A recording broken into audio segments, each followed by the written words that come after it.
Yo, what is up guys, Grim here, and in today's video, we're going to talk a little bit about Gwen the Gambler. We've done a 3,000 reroll test, and we definitely have quite a bit of info to share.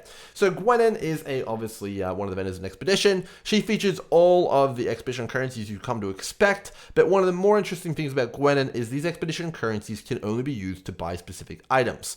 So in the case of like rings, for example, you can only buy rings, belts, and amulets with a greater artifacts. You can only buy weapons with the common broken artifacts, and then you can only buy armor with the lessened broken artifacts. And then for the grand ones, those are only used to buy jewels. So you shouldn't feel guilty about gambling with any of your currency for Gwen, because each of them have their own certain category, and that's actually really, really good, especially in Trade League.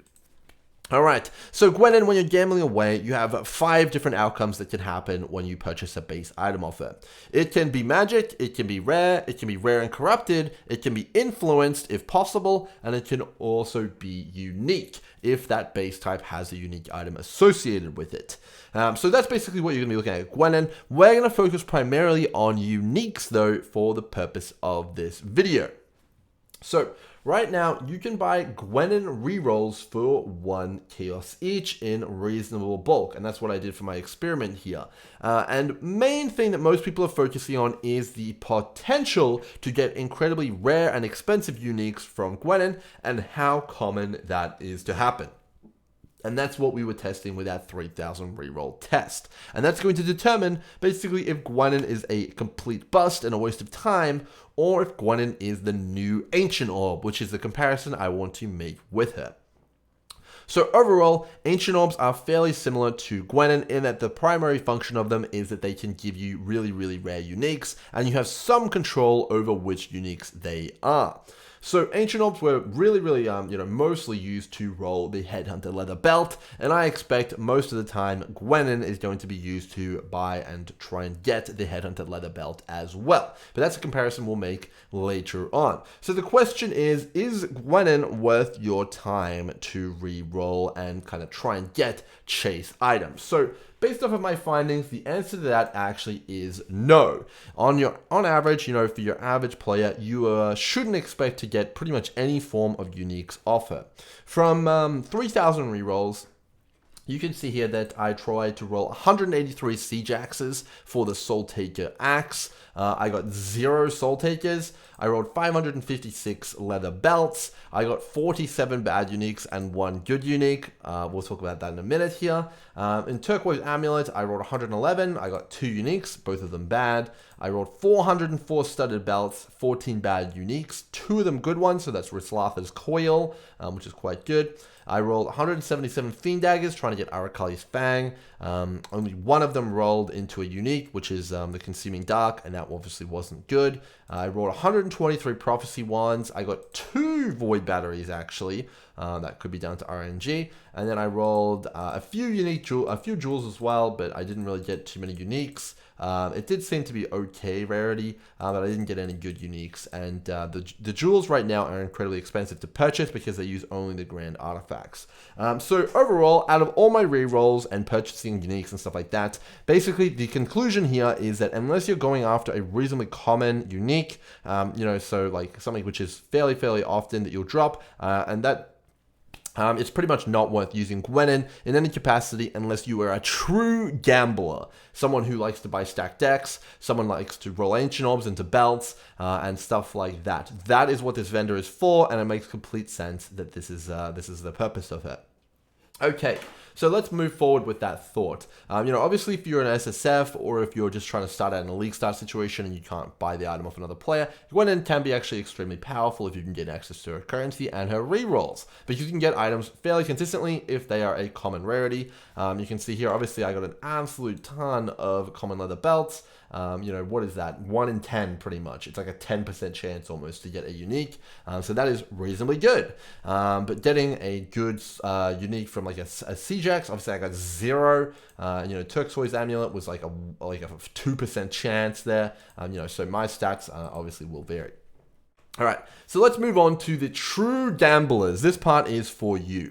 So is Gwen worth it for true gamblers? People who are basically going to sit there with 40 exalts and try and flip Gwen until they hit a headhunter and sell that for 80 exalts or more. Well, in my opinion, it probably is worth it for that. Obviously, though, the answer to this cannot be concrete until we have a massive sample size. So I rolled 1,200 rerolls for Gwenin and I got one headhunter. I then rolled a further 1,800 and got none. However, based off of my anecdotal evidence from people who have been doing this as well and other people who I've talked to, a lot of people do seem to be getting headhunters off of this, like more than you would expect. So much so that I would say that Gwenin probably has a reasonable chance at getting headhunter, potentially the highest in the game. It seems after the nerf to ancient orbs, as well as the drop rate to doctors and stuff like that, it's pretty difficult to get the belt, but off Gwenin, it seems a lot of people are getting it. So overall, you basically have to compare Gwenin rerolling to Ancient Orbs. And I would say that based off of what I'm hearing, it sounds reasonably similar to pre-nerf Ancient Orbs in terms of how much you have to spend overall and how common it is. But obviously, we can't know until we have more information. So I want to kind of talk a little bit more about Gwenin though. So essentially right now her reroll currency goes for about 1C and you can buy a ton of the Gwenin belt materials for a really, really low price. So if I was to tell you that if you rerolled Gwenin 4,000 times right now and bought every single leather belt, you would guarantee yourself a headhunter. Well, it would be a complete no-brainer. Gwenin currency would be flying off the shelves, everyone would be buying it, and everyone would want to do Gwenin, and they'd be happy to sit there and spam Gwenin rerolls all day long buying leather belts because they knew that it was just ridiculously easy to get a headhunter and that the currency was undervalued. Now, if I sat here and said that it was on average 15,000 rerolls to get a leather belt, well then Gwenin would be a complete joke, she would suck, everyone would hate her, and no one would want it. So overall, it really just depends on what the true chance to get ahead on the leather belt off of Gwenin is to know how good she is. So right now, we don't actually know. We just have anecdotal evidence. We have my small test here of 2,934 rerolls, in which I did get one headhunter after getting 48 leather belts. Which are unique, you know, it's like a 1 in 48 potentially, that could be it. So is it 1 in 600 belts? I don't know. Is it 1 in 1,000 belts? We don't simply know. We have no way of knowing until we have a massive sample size, like a massive data set to understand how good Gwenin is.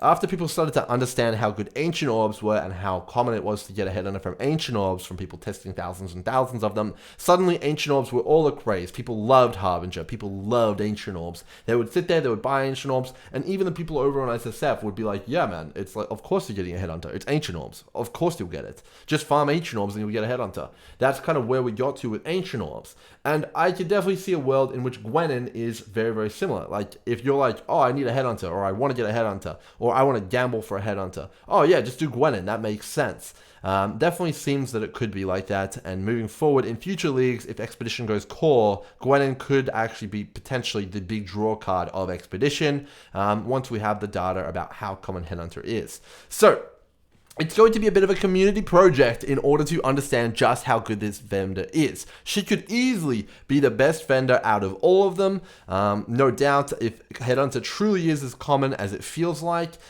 we need to get a ton of data to determine that. We need to combine it all. We need it from reliable sources, and then we'll truly understand as a community how good Gwenin is and whether or not she is the Headhunter factory that she seems to be. Just based off of what we're doing right now. But overall, I expect people to explore Gwenin further as we go throughout the league. And it should be pretty interesting to see how much her currency ends up being worth.